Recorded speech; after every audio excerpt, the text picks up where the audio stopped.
जैसे एक पिता हैं और यदि आपका पुत्र के साथ आपका संबंध ठीक नहीं है और आप यहाँ से घर लौटे तो यह संकल्प लेकर जाएं कि नहीं, यहाँ से मुझे बदल कर जाना है, अब मुझे अपने को चेंज कर लेना है, परिवर्तित होकर जाना है, ताकि घर में इंतजार कर रहे पुत्र से जब मेरा सामना हो तो उसमें एक बदला हुआ पिता नजर आए।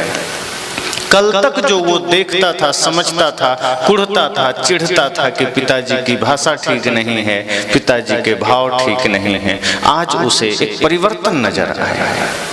और यदि कोई पुत्र है और वो सुन रहे हैं और वो घर जाएं और आपके पिता या माँ इंतजार कर रहे हैं तो आपके भीतर एक ऐसा परिवर्तन आ जाए, आपके भीतर एक ऐसा बदलाव आ जाए कि उन्हें लगे कि नहीं, कल तक जो मेरा बेटा कुमार्गगामी था, कल तक जो मेरा पुत्र अवज्ञा करता था, वो आज निश्चय ही आज्ञाकारी बन गया है, आज वह श्रवण कुमार बनकर लौटा है, आज वह राम बनकर लौटा है। और यदि कोई भाई इंतजार करे, बड़ा हो या छोटा हो, तो यही संकल्प लेकर यहाँ से जाएं कि हमारे भीतर एक ऐसा परिवर्तन आ सके, एक ऐसा बदलाव आ सके कि घर में मेरा भाई जो मेरी प्रतीक्षा कर रहा है, जो मेरा इंतजार कर रहा है, कल तक जो सिर्फ धन के विवादों में चलता था, कल तक जो हमारा रिश्ता पद प्रतिष्ठा के विवादों में चलता था, छीना झपटी में चलता था, आज जब जाएं तो परम त्याग के साथ, परमानंद और प्रेम के साथ हमारा मिलन हो और हम एक दूसरे में प्रेम को देख सकें। इसी तरह सास बहू की बात है, जो आजकल सबसे ज्यादा ट्रेंड में मामले चलते हैं वो सास बहू के ही हैं, जहां सब कुछ ठीक हो जाता है, सब कुछ सही हो जाता है, लेकिन घरों में सास बहू के बीच की स्थिति ठीक नहीं हो पाती। दोनों में कहीं ना कहीं उठापटक, कहीं ना कहीं विवाद, कहीं ना कहीं झगड़े चलते ही चलते हैं। नहीं, सामने से तो मन ही मन चलता है, कोई जरूरी नहीं है कि सामने हाथापाई हो तभी झगड़े होते हैं। मन मुटाव भी ऐसे चलते हैं जो बरसों मन मुटाव बने रहते हैं। भीतर भीतर बहू सोचती है सास अच्छी नहीं मिली, सास सोचती है कि बहू अच्छी नहीं मिली, सब कुछ तो ठीक लेकिन बहू अच्छी नहीं मिली। तो सत्संग आप सबके लिए है कि आप यहाँ से सोच सकें कि ये जीवन हमारा इतना बेहतर प्रकृति का वरदान है। इस संपूर्ण जगत में जो मनुष्य जीवन है, यह प्रकृति का सबसे अनूठा वरदान है। इससे बेहतर वरदान कोई हो नहीं सकता। अगर हमने अपने अपने स्तर से अपने शरीर का दुरुपयोग कर लिया है तो समझना कि हमने प्रकृति के दिए हुए वरदान का कोई मान ही न रखा, हमने उसके दिए हुए उपहार का उपहास कर दिया, हमने उसकी श्रेष्ठता को न समझा। तो यदि सास बहू है, देवर भाभी हैं, ननद भाभी हैं, भाई भाई हैं, माता पिता हैं, पुत्र हैं, मित्र हैं, जितने भी रिश्ते हैं, ये सत्संग एक ऐसा स्थल है जहां से हम अपने रिश्तों को बेहतर कर सकते हैं और करना चाहिए। ये कोई जॉब नहीं है जिसे नहीं करेंगे तो भी काम चल जाएगा। कई बार ऐसा लगता है कि ऑप्शन है कि चलो ये काम किया तो ठीक, नहीं तो दूसरा काम करके भी पैसे कमा सकते हैं। बहुत से लोग इसमें खेती करते हैं, खेती से आपका जीविका चलती है। बहुत से लोग हैं नौकरी करते हैं, बहुत से लोग बिजनेस करते हैं। तो बाहर के जगत में आपके पास विकल्प हैं कि आप यह काम नहीं तो कोई दूसरा काम करके पैसे कमा लेंगे। लेकिन ध्यान रखिए, आपके व्यवहारिक जीवन में, आध्यात्मिक जीवन में कोई विकल्प नहीं है सिवाय मन को ठीक करने के, सिवाय व्यवहार को निर्मल बनाने के। वरना मनमुटाव की स्थिति में आप बोझिल चित्त, बोझिल मन के साथ जीते चले जाएंगे और अंत में मिलेगा क्या? कुछ नहीं। अंत में खाली हाथ ही तो जाना है। हालांकि हाथ ही बस खाली रहेगा, लेकिन पीठ पर सवार तो होगा। जैसे कर्मों की गठरी, चाहे अच्छा करें या बुरा, शरीर भले ही खाली चला जाएगा, लेकिन जो कर्म हम करेंगे वो तो लेकर जाना होगा, चाहे पाप करें या पुण्य का करें। तो ये भी सत्य है कि संसार साथ में नहीं जाएगा, दुनियादारी साथ में नहीं जाएगी, पद प्रतिष्ठा साथ में नहीं जाएगा, लेकिन आपके द्वारा किया गया अच्छा या बुरा कर्म तो साथ जाएगा। और उसका भी पता हमें जीवन में नहीं चलता। कब चलता है? जब जीवन विराम होने को होता है, जब अंतिम घड़ी आती है, तब ख्याल आता है कि अब हमें वह काम कर लेना था जो हमने सदैव नकारा है। हमें सत्संग सच में कर लेना था, जिस सत्संग में हम जुड़े तो रहे, लेकिन जीवन में सत्संग उतरा नहीं। तो यह 3 दिन का सत्संग हमारे जीवन की समीक्षा का तीसरा दिन हम सबके लिए एक चिंतन का समय है, एक मंथन का समय है कि हम स्वयं को कितना बदल पाते हैं। एक पिता की ख्वाहिश होती है कि हम इतना बढ़िया अपने बच्चे को पढ़ा दें, लिखा दें। एक माँ भी यही सोचती है कि हमारी संतान अच्छे पोस्ट पर हो, अच्छी स्थिति में हो, बिजनेस करे, व्यापार करे।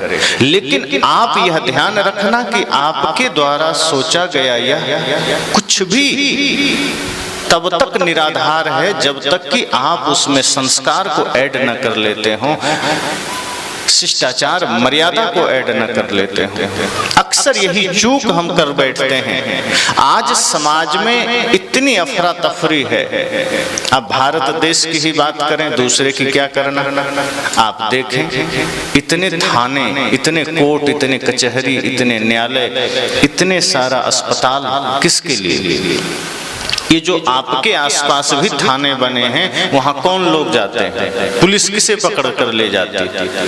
आपने कभी देखा कि कोई पुलिस आई हो और किसी बैल को पकड़ कर ले गई हो कि बड़ा उपद्रव कर रहा था, कि किसी बकरे को पकड़ कर ले गई हो, कि किसी जानवर को? वो कभी कभार होता है कि कोई कुत्ता आदि पागल हो गया तो टीम आती है, ले जाती है, लेकिन अधिकांश जो लोग पकड़े जाते हैं वो हमारे आपके बीच के ही लोग हैं।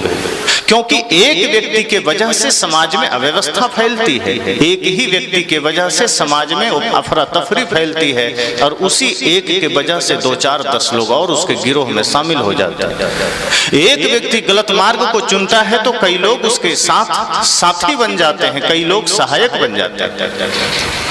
लेकिन वो हम सबको सोचना है कि जैसे सत्संग भी है तो ये भी मनुष्यों के लिए है, और यदि कहीं कोई कोर्ट कचहरी है वो भी मनुष्यों के लिए ही है।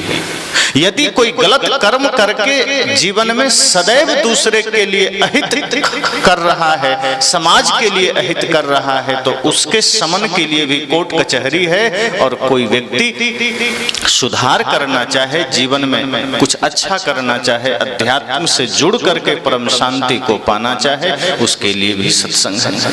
तो सब कुछ तो मनुष्यों के लिए है। तो इसी सत्संग से हम कितना बदल पाते हैं, कितना जुड़ पाते हैं।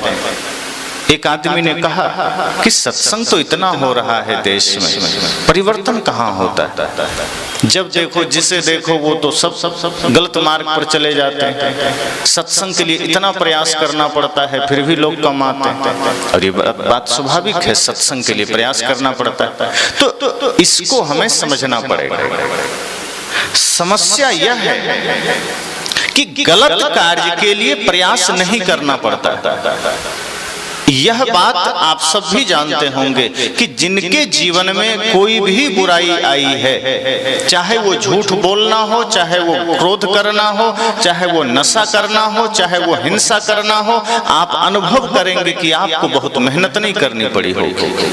बुराइयों के लिए, गलत कार्य के लिए कभी सीखना ही नहीं पड़ता, लेकिन कुछ श्रेष्ठ करना हो, बड़ा करना हो, पवित्र करना हो, तो सदैव तपस्या में उतरना पड़ता है, साधना में उतरना पड़ता है, जीवन को तपाना पड़ता है। और यही मनुष्य का मन इतना धोखेबाज है कि वो सदैव तपस्या से भागता है, सदैव श्रम से भागता है, प्रयत्न से भागता है। कुछ अच्छा करना हो तो मन आपको करने ही नहीं देगा। इसलिए आज गलत करने के लिए कुछ सीखने की जरूरत नहीं पड़ती। उसके लिए सत्संग की सभा नहीं लगानी पड़ती। जगह जगह सत्संग की सभा लगी है, कहीं कथा हो रहे हैं, कोई भागवत की कथा, कोई राम की कथा, कोई देवी भागवत की कथा, तमाम कथाएं चल रही है, कहीं प्रवचन है, कहीं यज्ञ है, कहीं हवन है। इन सब के माध्यम से समाज को सही दिशा देने का प्रयास, लेकिन फिर भी बदलते कितने लोग हैं। और जितने भी लोग बिगड़ गए हैं उनके लिए आपने कहीं सुनी है कि कोई बहुत बड़ा आयोजन हुआ है जहां सिर्फ चोर बनने की ट्रेनिंग दी जाएगी? कोई ऐसी सभा कहीं भारत में लगी है जहां सिर्फ गाली सिखाने की ट्रेनिंग दी जाएगी? अखिल भारतीय गाली सिखाने का महा कार्यक्रम हुआ कि अखिल भारतीय क्रोध करना कैसे सीखा जाए, इस पर कार्यक्रम हुआ। अखिल भारतीय चोर ट्रेनिंग सेंटर, कहीं कुछ भी नहीं। उसके लिए तो बल्कि जगह जगह पर जो व्यक्ति गलत करता है वो भी सजग कर रहा है। आप देखेंगे एक पिता खुद दारू पीता है लेकिन वो अपने बेटे के लिए सदैव जागरूक रहता है कि ये गुटखा भी न छू सके।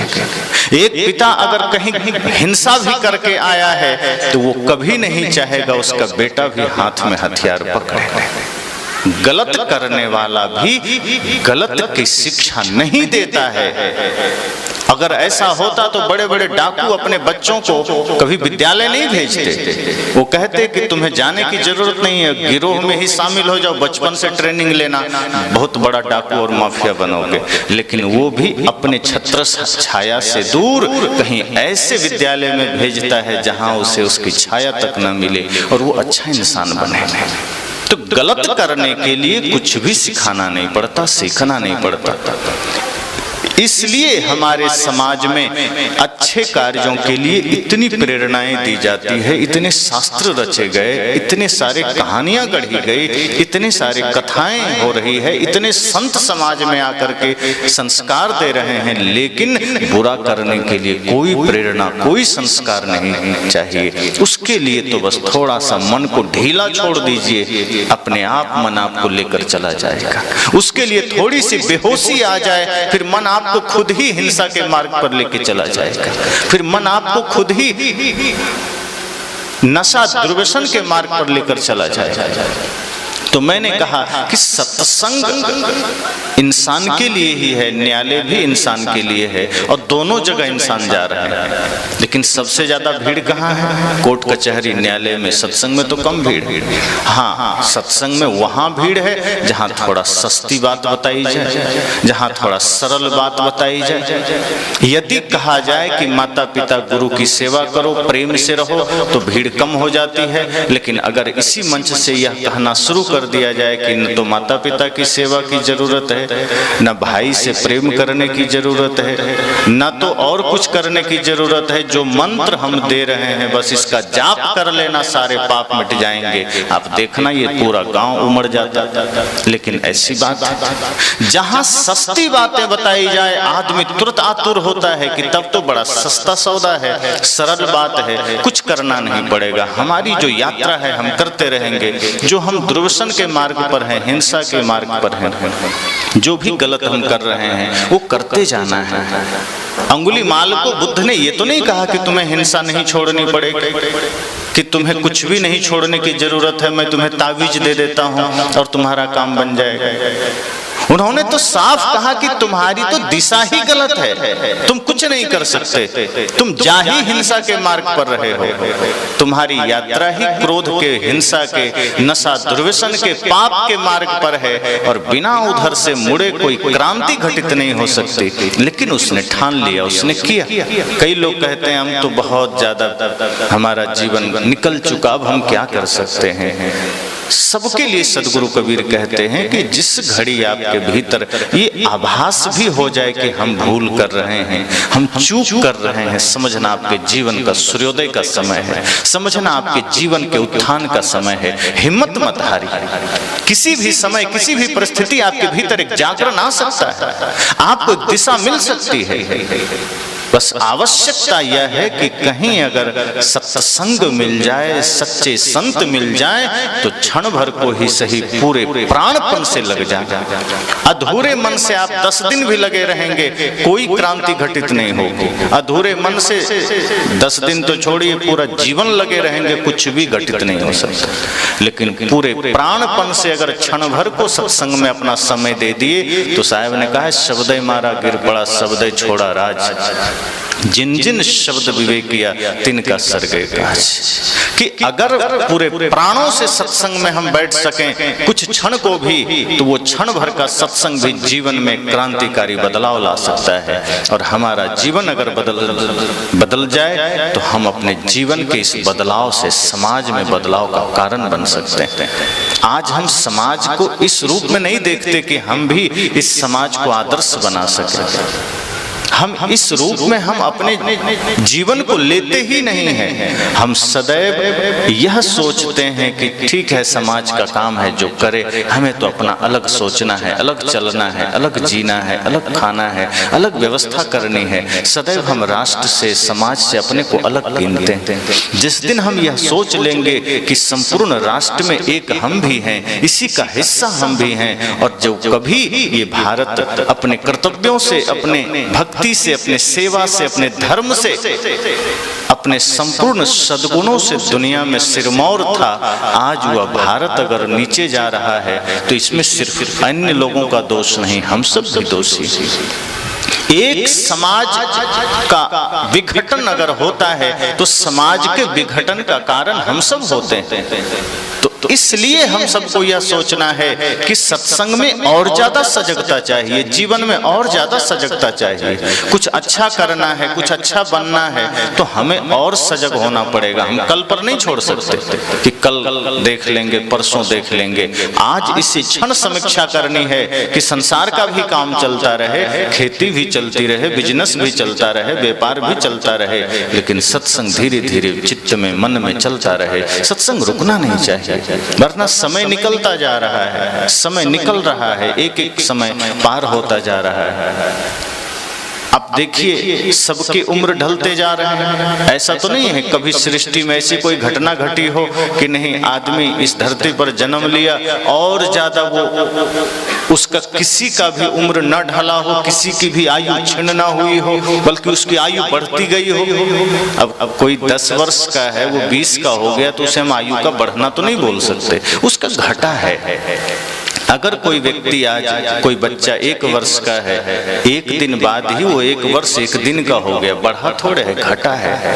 हम 50 वर्ष के हो जाएं, 70 वर्ष के हो जाएं, तो हमारी आयु बढ़ी नहीं है, घटी है।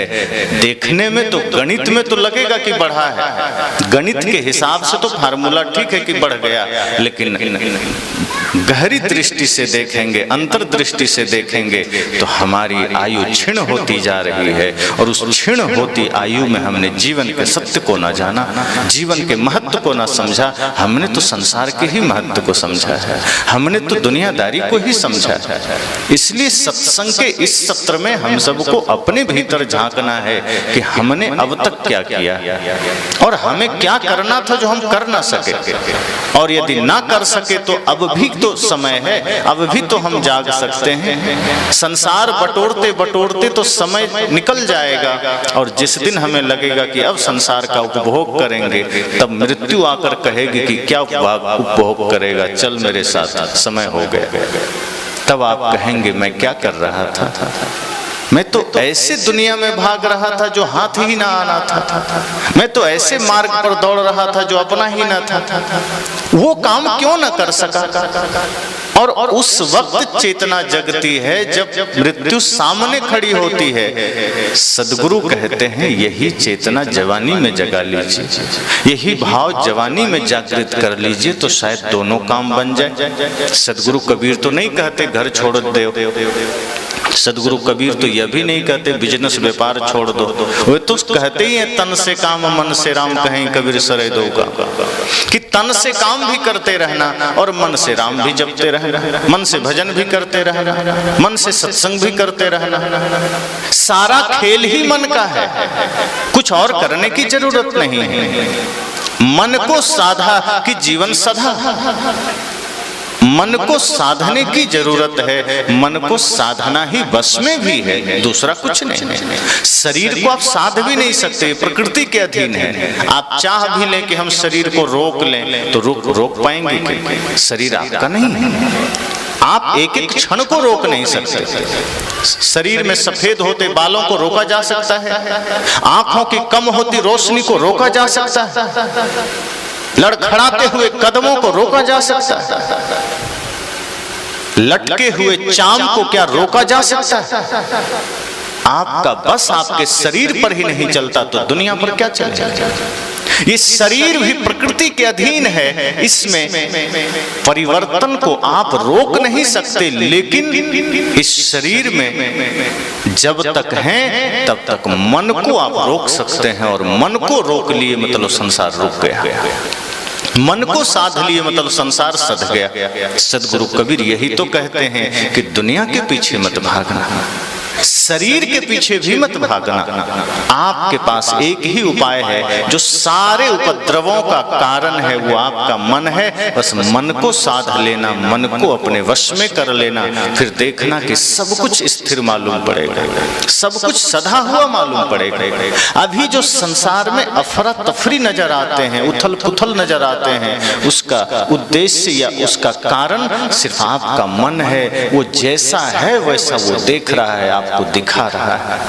इसलिए यह चेष्टा करें कि 3 दिन का सत्संग, तीसरे दिन का सत्संग हमारे जीवन के उस सत्य से परिचय करा सकता है जो सत्य हम देख ही नहीं पाते। ये तीसरे दिन का सत्संग हमें जीवन के उस परम सत्य तक ले जा सकता है जहां हम कभी अनुभव भी नहीं कर पा रहे हैं। अब मान लीजिए सत्संग को हम अगर विश्लेषण में लाएं कि सत्संग क्या है, तो आप सब सुनते हैं ना, तीसरी आंख, थर्ड आई। 2 आंख तो सबके पास है, पर तीसरी आंख क्या है?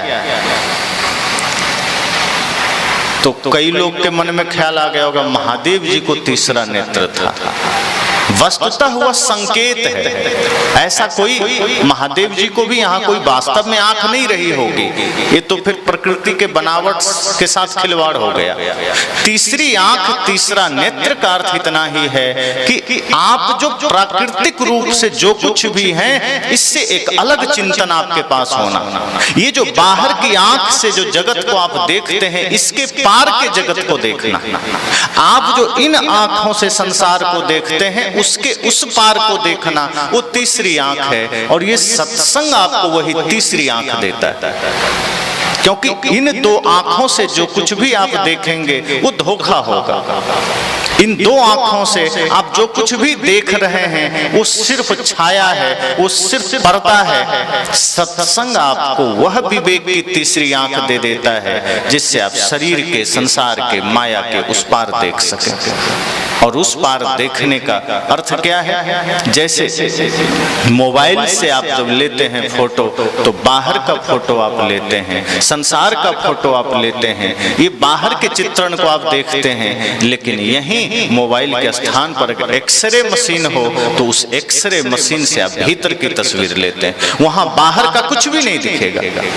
एक्सरे मशीन में भीतर का दर्शन होगा, फिर वहां ये सुंदरता खो जाएगी, ये चाम खो जाएंगे, ये आंख नाक कान खो जाएंगे, सिर्फ हड्डियां और नसें दिखेगी, नरकंकाल की तरह, भूत प्रेत की तरह। ये सत्संग वही तीसरी आंख आपको देता है कि आप जगत के उस पार के सत्य को देख सकें। और इसका अर्थ इतना ही है कि जब व्यक्ति अपने जीवन के सत्य को देख लेता है तो फिर वो गलतफहमी में नहीं जीता, फिर वो बेहोशी में नहीं जीता, फिर वो सोचता है कि इससे पहले कि हमारे जीवन के अर्थी उठे, आज हमें अपने जीवन को अर्थपूर्ण बना लेना है।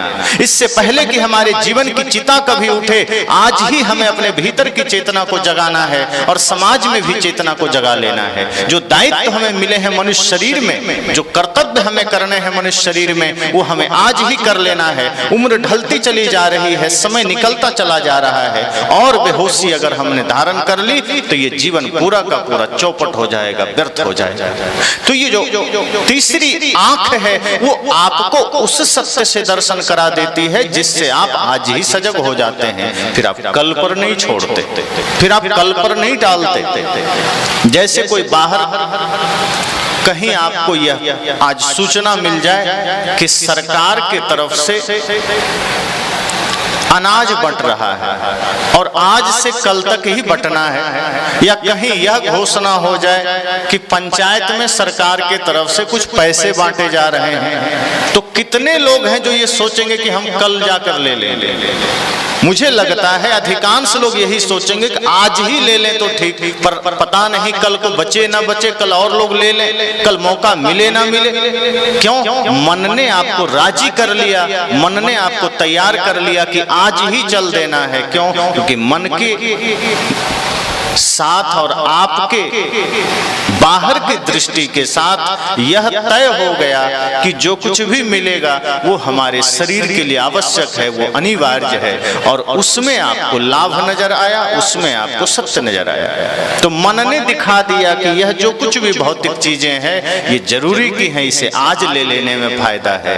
लेकिन जो तीसरी आंख है जब वो जग जाएगी तो उसी तरह से आप तब सोचेंगे कि जो संसार के लिए हम इतने आतुर हैं, जिस शरीर के लिए हम इतने यत्न कर रहे हैं, इसके बाद क्या होगा।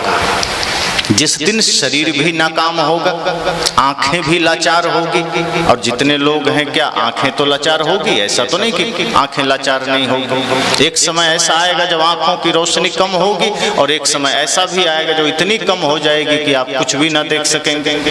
एक समय ऐसा आएगा जो मुख भी नाकाम होगा। आज जो लोग कड़ी कड़ी चीज भी खा लेते हैं, एक समय के साथ आपके दांत नाकाम हो जाएंगे कि नहीं अब मैं नहीं सह सकता, अब मेरा समय पूरा हुआ।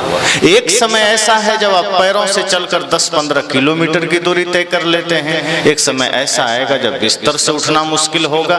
तो ये घटनाएं जीवन में घटने वाली है। जब इस सत्य को आप जान लेंगे कि ये सत्य हमारे साथ होना है, यही हमारे जीवन में घटित होना है, यही कहानी हमारे साथ दोहराई जानी है, तब क्या करेंगे कि नहीं, इससे पहले कि यह घटना हमारे जीवन में घटे, हमें आज वह काम भी कर लेना है जिससे शरीर मिटे तो मिटे, लेकिन हमारा काम पूरा हो जाए, हमारा उद्देश्य पूरा हो जाए। और वही उद्देश्य सत्संग से मिल करके हमें मिलता है। और वो उद्देश्य क्या है? मन को निर्मल करना। छोटी सी बात, कहने में तो छोटी सी बात है, मन को निर्मल करना है, जीवन के उद्देश्य को पूरा करना है, लेकिन जन्म बीत जाते हैं और हम यही काम नहीं कर पाते। तो मैंने कहा कि सत्संग हमारे जीवन को एक अवसर दे रहा है, हमारे भीतर की तीसरी आंख को जगाने का अवसर दे रहा है कि जिस रूप में आप सत्संग में आए थे, जिस भाव से आए थे, जब यहाँ से जाएं तो बदल कर जाएं, परिवर्तित होकर जाएं, एक पिता धर्म पिता बनकर जाएं, एक माँ धर्म माँ बनकर जाएं। इसका अर्थ यह हुआ कि आप ऐसा कर्तव्य पालन करें अपने जीवन में कि आपका जीवन तो सजे ही प्रेम से, सत्य से, आपके आने वाली पीढ़ियां भी अपने जीवन में श्रद्धा भक्ति को धारण कर सके, माता पिता गुरु और राष्ट्र भक्ति को धारण कर सके। आज देश को क्या आवश्यक है? आज देश में सब कुछ पूरा है, लेकिन देश भक्तों की बड़ी कमी आ गई।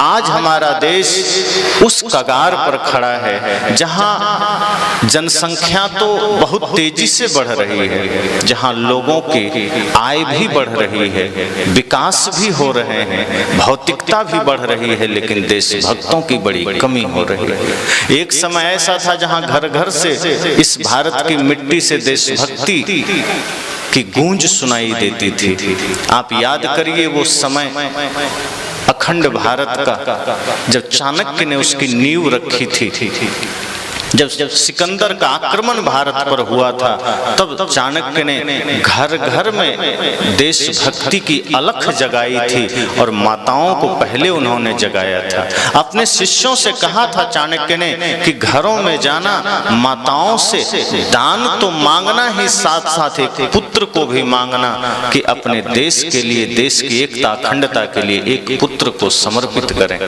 और उस अलख के साथ भारत अखंड बना था और वही सब काल था जब भारत विश्वगुरु कहलाता था। आज हमने अपने जीवन को किस मोड़ में दे दिया है कि देश की सभ्यता, देश की संस्कृति से हमारा कोई दूर दूर तक अर्थ नहीं है।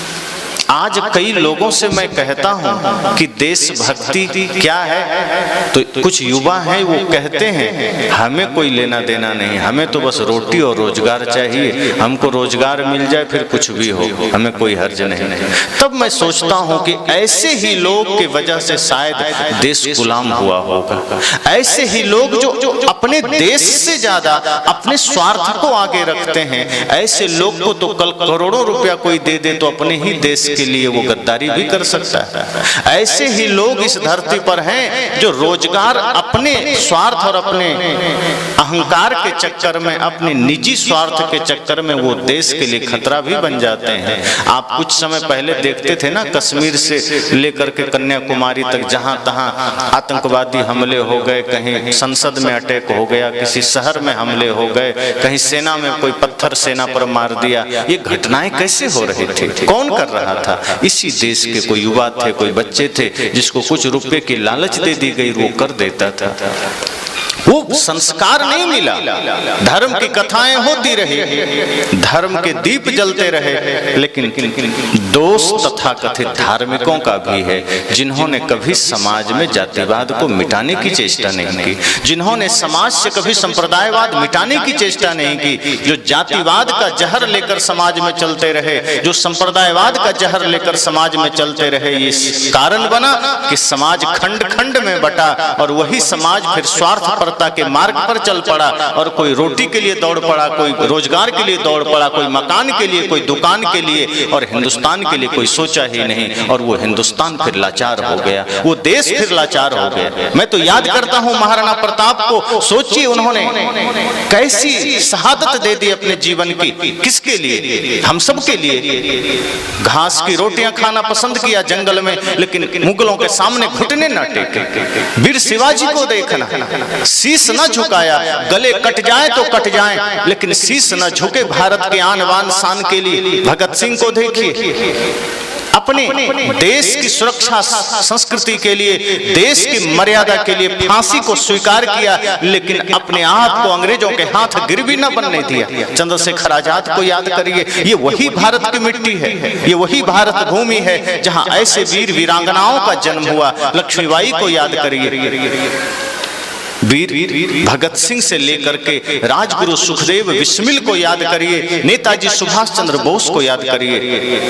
लेकिन आज हम किस मार्ग पर जा रहे हैं? आज हमारे बच्चे किस मार्ग पर जा रहे हैं? सत्संग से घर लौटते हैं, फिर हमारी वही दिनचर्या शुरू हो जाती है, हमारा वही जीवन शुरू हो जाता है, फिर हम अपने बच्चों को वही शिक्षा देने लग जाते हैं। हम अपने बच्चों का परिचय अपने महापुरुषों से कराते ही नहीं है, हम अपने बच्चों का परिचय धर्म संस्कृति मर्यादा से कराते ही नहीं है। हम उन्हें उन्हीं मार्ग पर धकेल देते हैं जिस पर आज हम चल रहे हैं। वही नाच नौटंकी, वही दुनियादारी, वही फिल्म, वही स्वार्थ, वही पढ़ाई लिखाई, वही पैकेज। आज के बच्चे उच्च शिक्षा प्राप्त करते हैं किसी कॉलेज में या किसी यूनिवर्सिटी में, धीरे धीरे वो बड़े बड़े शिक्षण संस्थानों में जाते हैं और वहां से जब पढ़ाई कंप्लीट करते हैं तो एक ही सपना लेकर के चलते हैं कि कहीं अमेरिका में, यूरोप में, ऑस्ट्रेलिया में बड़ा पैकेज मिल जाएगा, मैं वहां जाके देश की सेवा करूंगा। देश तो क्या वहां से देश की सेवा हो जाएगी? पहले ही मन में आ गया कि मैं चला जाऊंगा ऑस्ट्रेलिया, न्यूजीलैंड, यूरोप। और अगर ये कोई कह रहा है, एक ने कहा कि मैं वहां से जाके देश की सेवा करूंगा, मैंने कहा कैसे? कहा पैसा भेजूंगा। मैं कहा पैसा से देश की सेवा होती है? देश की सेवा निष्ठा से होती है, देश की सेवा आपके कर्तव्यों से, आपकी श्रद्धा, आपकी भक्ति से होती है। सिर्फ पैसा भेजने से देश की सेवा नहीं होती है। अगर पैसा मूल में है तो सेवा भूल जाओ। अगर हमने पहले ही स्थान पर पैसा को रखा तो सेवा हो नहीं सकती। हाँ, इतना जरूर हो सकता है कि आप सब कुछ पैसे से तौलना चाहेंगे। और आज ये घटनाएं देश में घट रही है। जो माँ बाप अपने बच्चों को धन की शिक्षा दिए हैं, व्यापार बिजनेस की शिक्षा दिए हैं, वो बच्चे बाद में उनके अंत्येष्टि में भी शामिल नहीं हुए। ऐसी कई घटनाएं आपके सामने हैं, चाहे सहारा कंपनी के मालिक का हो, चाहे अभी धनबाद के पास हजारीबाग की घटना हो। एक पिता ने अपने बच्चे को योग्य बनाया, करोड़पति बन गया, यूरोप में बैठा, और पिता जब गुजर गए, लावारिस लाश की तरह अस्पताल में उनकी लाशें पड़ी थी। बच्चे को संपर्क साधा गया कि तुम्हारे पिता गुजर गए। कहा कि आने में ही इतना खर्च हो जाएगा कि हमको बिजनेस में घाटा लग जाएगा, वहीं अंत्येष्टि कर दो। पिता से ज्यादा कीमती उसे अपना धन लगा। क्यों? उसी पिता ने उसे धन का महत्व समझाया था। उस पिता ने उसे संस्कारों का महत्व नहीं समझाया था कि धन आदमी के लिए ही है, धन जीवन के लिए ही है, जीवन धन के लिए नहीं है। ये धन तुम्हारे लिए है, ये धन समाज के लिए है। हम तो धन से ऐसा बंध जाते हैं कि उसके लिए जीवन तक दांव पर लगा देते हैं। मैंने कहा ये सत्संग समीक्षा का सत्र है, एक संकल्प लेकर जाना कि जीवन को बदलना है। जीवन जब बदलेगा, जीवन में परिवर्तन आएगा, तो आपकी संतानों के भीतर एक परिवर्तन आ सकता है। ये छोटे छोटे बच्चे के भीतर भी वो क्रांति की ज्वाला पुनः जागृत हो सकती है, जिससे ये भारत जिसकी दिशा मुड़ गई है, ये भारत देश जिसकी मर्यादा खंडित हुई है, ये भारत भूमि जो कलंकित हुई है, यही बच्चे कल इसको ठीक कर सकते हैं अगर आज इन्हें सही संस्कार मिल गए। लेकिन आज छोटे छोटे बच्चों को संस्कार क्या मिलता है? आज ये छोटे छोटे बच्चे बचपन से ही मोबाइल हाथ में लेकर बड़े हो रहे हैं, और उस मोबाइल में देख क्या रहे हैं? कार्टून देख रहे हैं, फिल्म देख रहे हैं, हीरो हीरोइन देख रहे हैं, नशा दुर्व्यसन देख रहे हैं, ड्रग्स देख रहे हैं, हिंसा देख रहे हैं, और धीरे धीरे इनके मन मस्तिष्क पर वही बुरी प्रवृत्तियों का डेरा पड़ रहा है, और बड़ा होते होते ये डिजिटल क्रिमिनल बन जाते हैं। पहले के लोग थे उससे भी ज्यादा खतरनाक, और फिर रिश्तों के बीच की जो समझ होनी चाहिए, जो संवेदनाएं होनी चाहिए, वो इनके भीतर से खत्म हो जाती है। फिर ये यही भाव लेकर खड़े होते हैं कि किसी के गर्दन पर लात देनी पड़े तो दे दो, कोई हर्ज नहीं, लेकिन हमें आगे जाना है। वो भारत की संस्कृति, वो भारत की मर्यादा तार तार हो जाती है, जहां दूसरे को गले लगाने की परंपरा थी, जहां दूसरे को सहारा देने की परंपरा थी, जहां परहित सरिस धर्म नहीं भाई का भाव था, जहां वसुधैव कुटुंबकम का भाव था, जहां जियो और जीने दो का भाव था। आज तो ऐसा है कि पहले अगर कोई शरणागत हो जाता था तो हमारे लोग ऐसे थे जो अपना शरीर तक दान कर देते थे। आज तो इतनी स्थिति बिगड़ी है कि मैं देखता हूं भिखारियों के कटोरे में चोरी हो जाती। आज हमारे देश के लोग इतने गिर गए कि भिखारी कहीं बैठकर 2-4 रुपया मांग रहा है, उसके कटोरे से भी लोग पैसा चुरा के भाग जाते हैं। इतनी नैतिकता हमारी गिरी, और ये कहां के लोग कर रहे हैं? भारत के लोग कर रहे हैं। आज अनुशासन हमें विदेशों से सीखना पड़ रहा है। हम उदाहरण देते हैं कि यूरोप चले जाओ, अमेरिका चले जाओ, मुस्लिम देशों में चले जाओ, अरब आदि में, यूएई में, दुबई में, वहां से हम अनुशासन सीख रहे हैं। जो देश दुनिया को अनुशासित करता था, जो देश दुनिया को धर्म की शिक्षा देता था, ज्ञान की शिक्षा देता था, जो देश दुनिया को स्वास्थ्य की शिक्षा देता था, वो देश आज इतना खतरनाक मोड़ पर खड़ा है, और उसका जिम्मेदार आज हम सब भी हैं, क्योंकि आज हमने अपने संतानों को सही दिशा देने की चेष्टा नहीं की। इस सत्संग सिर्फ इसलिए नहीं है कि कहीं कमरे में बैठकर आप ध्यान करने लगे। ये सत्संग सिर्फ इसलिए भी नहीं है कि कहीं एकांत में जाकर के कोई पद गुनगुना दें। ये सत्संग संपूर्ण जीवन दर्शन को जागृत कर देता है, संपूर्ण चेतना को जगाता है कि एक व्यक्ति अगर राजनीतिक जीवन में है वो कैसे बढ़िया जीवन जी सकता है, एक व्यक्ति सामाजिक जीवन कैसे बढ़िया जी सकता है, एक व्यक्ति पारिवारिक जीवन कैसे बढ़िया जी सकता है। ये सारे विषयों पर ये सत्संग आपके साथ खड़ा होता है। तो हम चेष्टा कर सकें कि अगर हम सत्संग में आए हैं तो एक ऐसा परिवर्तन हम लेकर जाएंगे, एक ऐसा संकल्प लेकर जाएंगे कि हमारे संतानों में वो परिवर्तन दिखना चाहिए। बहुत सी बातें हम सुनते हैं, लेकिन अगर एक भी हमने धारण कर लिया कि हमें अपने जीवन को तो बना ही लेना है सुंदर, लेकिन अपने बच्चों को भी एक दिव्य संस्कारों से सज्जित कर देना है। ये चेष्टा कर लीजिए कि अगर आज हमने यह प्रयास न किया तो इतिहास हमें कभी माफ नहीं करेगा। आज हम उन लोगों के लिस्ट तैयार करते हैं जो देश के साथ कभी गद्दारी किए होंगे, और उन लोगों का नाम आज भी लोग जानते हैं। तो जो ज्यादा गद्दारी किए उनका नाम लिस्ट में आ गया, और जो थोड़ा किए उनका नहीं आया, लेकिन इसका मतलब उसका पाप छोटा तो नहीं।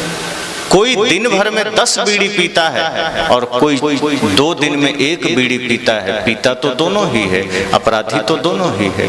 कोई दिन भर गाली देता है और कोई एक बार गाली देता है, गाली तो दोनों ही देता है, अपराध तो बराबर है। मान लीजिए कोई 100 आदमी का कत्ल किया है, हत्या किया है, कोई एक ही हत्या किया है, तो दोनों को फांसी तो बराबर ही होगी।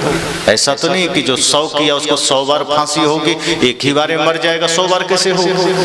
तो एक का भी सजा वही है, 10 का भी वही है। अगर हम थोड़ा सा गलत कर रहे हैं, और गलत किस मायने में कि हम अपने बच्चे में राष्ट्र भाव नहीं जगा पा रहे हैं, ये बहुत बड़ी गलती।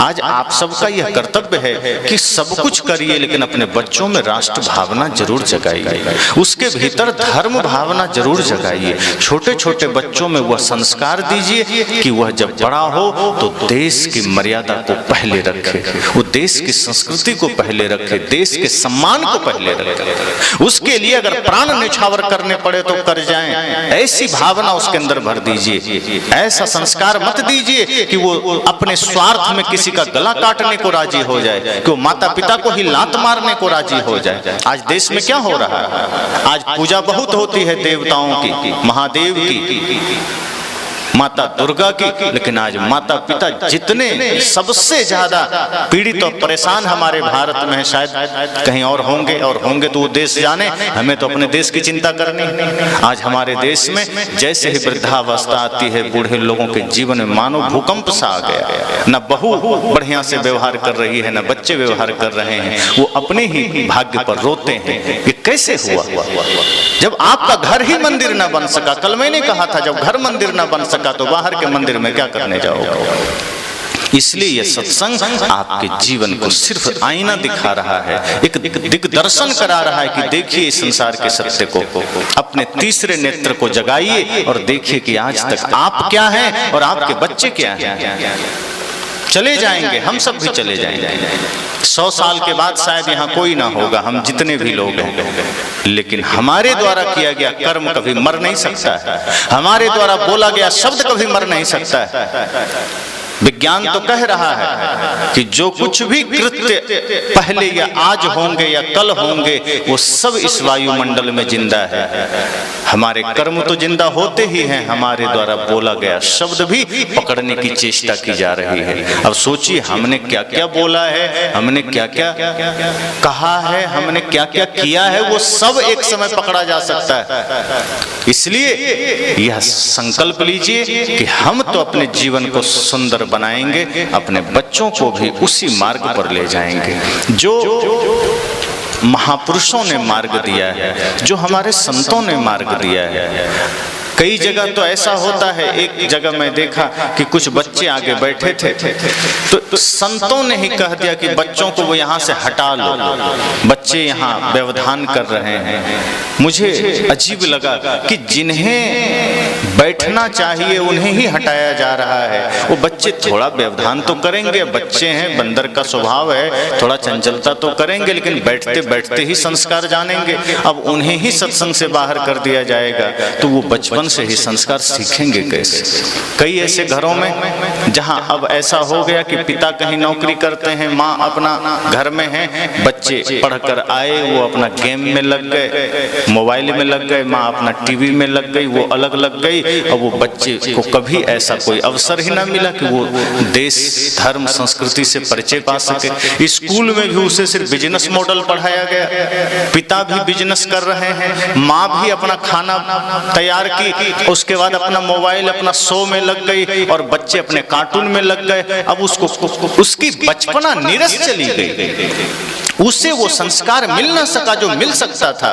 और बाद में लोग परेशान होते हैं कि क्या करें, बच्चे तो बिगड़ गए, सुनते ही नहीं हैं। कई लोग ऐसा कहते हैं कि महाराज जी हम लोग तो धर्म से जुड़े हैं, सत्संग से जुड़े हैं, लेकिन अब बच्चे रुचि नहीं लेते, वो जुड़ना नहीं चाहते। हम चेष्टा तो करते हैं लेकिन बच्चे इसमें शामिल नहीं होना चाहते। शामिल होंगे कैसे? आज हमने उनके बचपनों, उसके बचपन को सत्य से, अहिंसा से, प्रेम से सींचा ही नहीं। हमने उसके बचपना को संस्कारों से सींचा ही नहीं है। अगर आप ठान लें तो कुछ भी असंभव नहीं है। इसलिए मैंने कहा सत्संग में आए हैं तो ये संकल्प लेकर जाना कि नहीं, अब जो समय बीता सो बीता, अब हमें ध्यान रखना है, सजग रहना है, होश में रहना है कि हमें अपने बच्चे को सही मार्ग देना है, सही दिशा निर्देश देना है। तभी हम राष्ट्र के निर्माण में सहायक बनेंगे, तभी हम समाज को सही रूप देने में सहायक बनेंगे।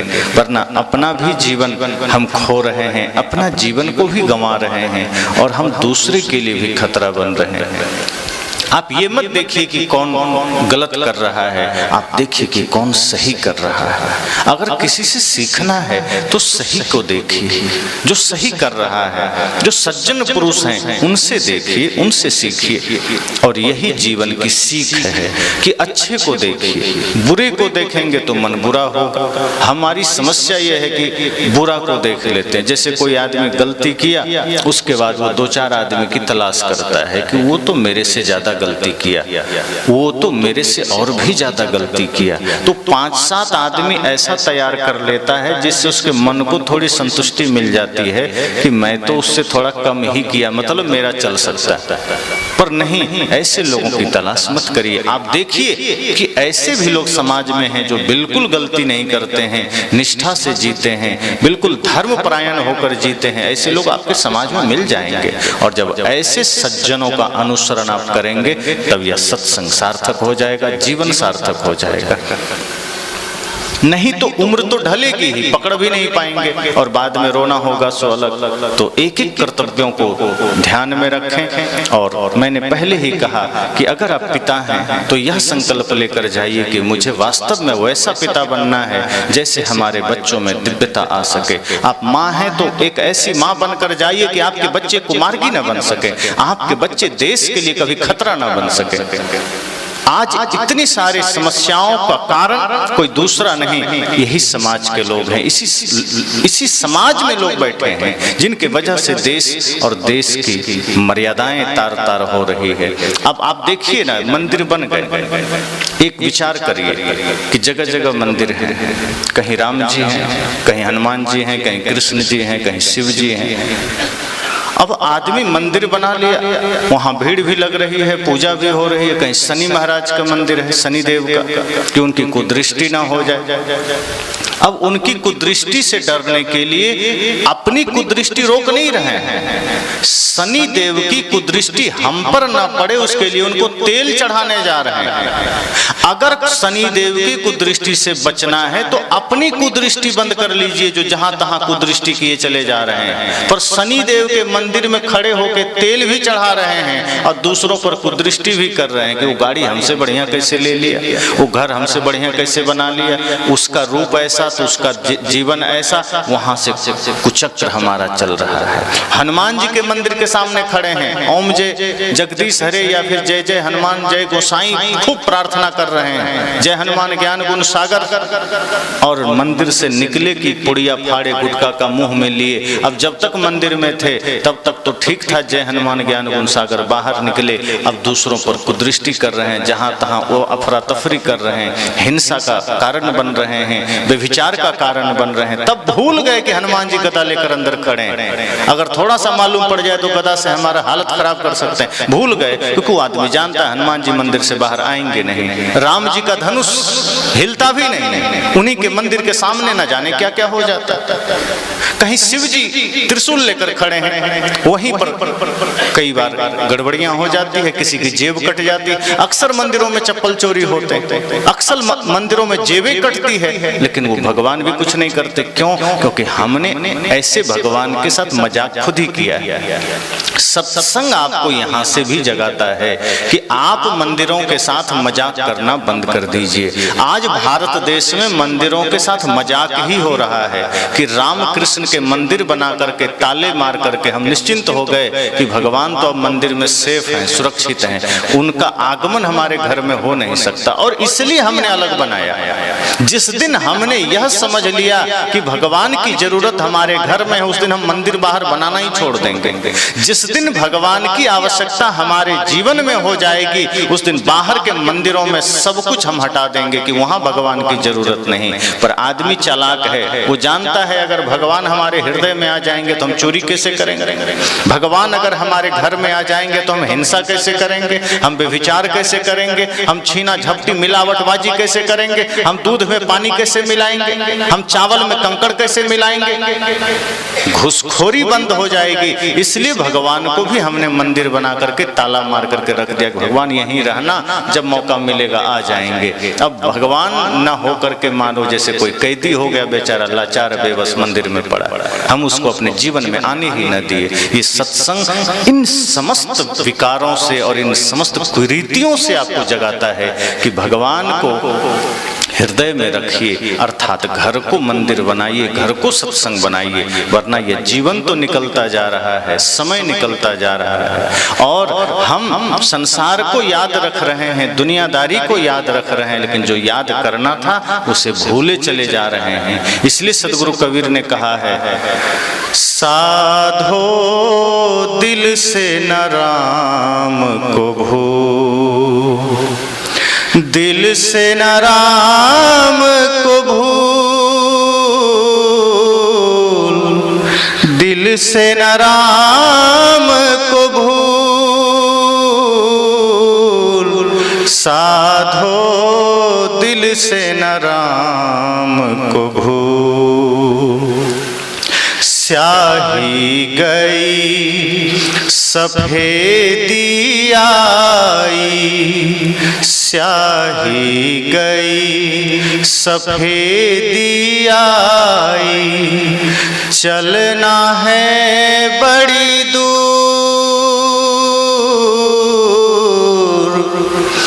डार पात में तुम ही रंगीले, डार पात में तुम ही रंगीले, सब फूलन में फूल, साधो दिल से न राम को भूल, दिल से न राम को भूल,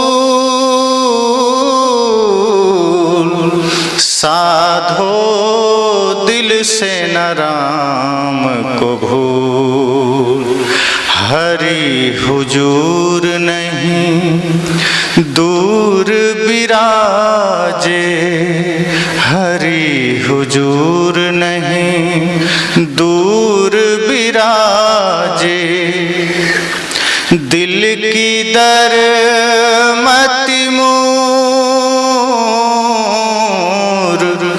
कहत कबीर सुनो भाई साधो, कहत कबीर सुनो भाई साधो, आप ही आप हुजूर, साधो दिल से न राम को भूल, दिल से न राम को भूल,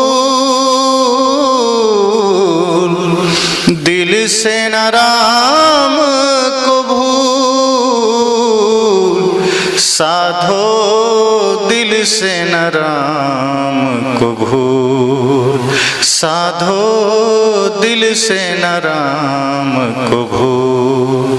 सदगुरु कहते हैं दुनिया भूल जाओ चल जाएगा, लेकिन राम को मत भूल जाना। अगर राम को ही भूल गया तो समझना सब कुछ भुला दिया, फिर ये जीवन व्यर्थ गया। राम को भूलने से अर्थ इतना ही है कि स्वयं को मत भूल जाना, अपने अस्तित्व को मत भूल जाना। आप हैं तो ये दुनिया है, आपके होने में ये संसार है, ये चमक दमक है, ये सारी सृष्टि आपके होने के बाद है। जिस दिन आपका ही अस्तित्व ना रहेगा, आप खुद को ही भूल जाएंगे, तो ये दुनिया को याद करके क्या करेंगे। आपने धन याद किया, पद याद किया, प्रतिष्ठा याद किया, रिश्ते नाते याद किया, लेकिन ध्यान दीजिए जिस दिन मृत्यु सामने खड़ी होगी, मृत्यु पूछेगी क्या क्या किया, हिसाब मांगेगी। आप क्या हिसाब देंगे? कि धन याद किया, मृत्यु कहेगी वो साथ नहीं जा सकता। तो फिर आप कहेंगे कुछ पद में हम थे, मुखिया थे, सरपंच थे, विधायक थे, प्रधानमंत्री थे, मृत्यु कहेगी वो भी साथ नहीं जाएगा।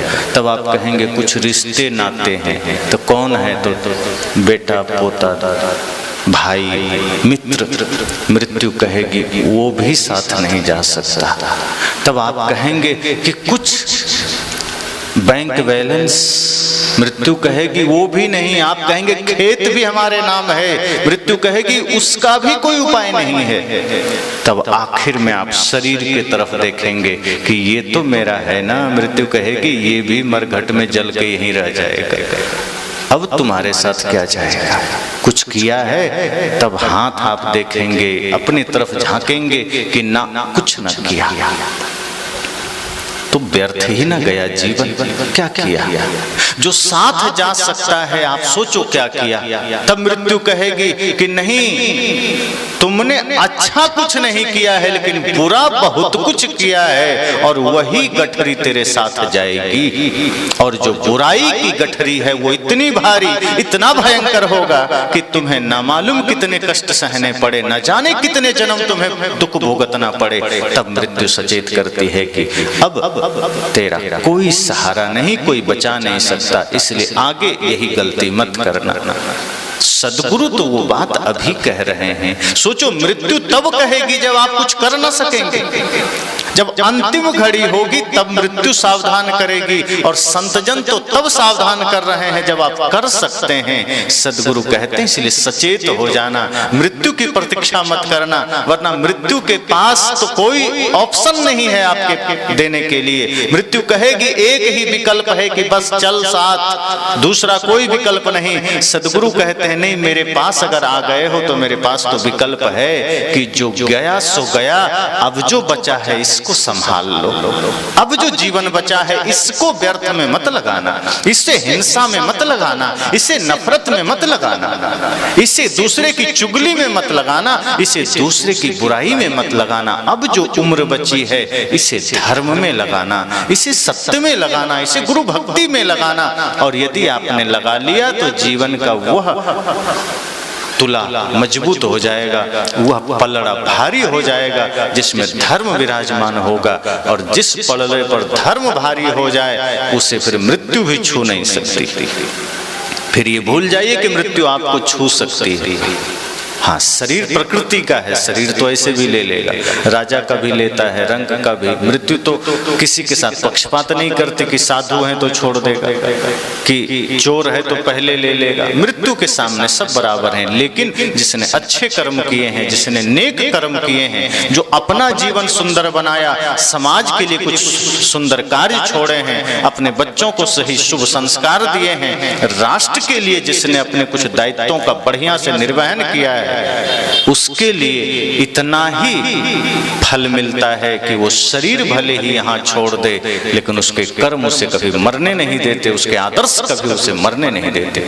यही कारण है कि आज राम का शरीर न होते हुए भी राम हम सबके पास है। आज कृष्ण भले ना हो लेकिन उनका ज्ञान, उनका आदर्श हमारे पास है। सदगुरु कबीर भले ना हो लेकिन उनके आदर्श हमारे पास हैं। हमारे 7 लाख से अधिक वीरों ने जो शहादत दी देश की सुरक्षा के लिए, देश की आजादी के लिए, भले ही वो ना हो, लेकिन उनके कर्तव्य, उनके आदर्श, उनकी शहादत को कोई मिटा नहीं सकता है। 18 वर्ष की आयु में खुदीराम बोस ने खुद को देश के लिए समर्पित किया, कौन भूल सकता है। आज 18 वर्ष के बच्चे को देश की संस्कृति और इतिहास का पता नहीं होता।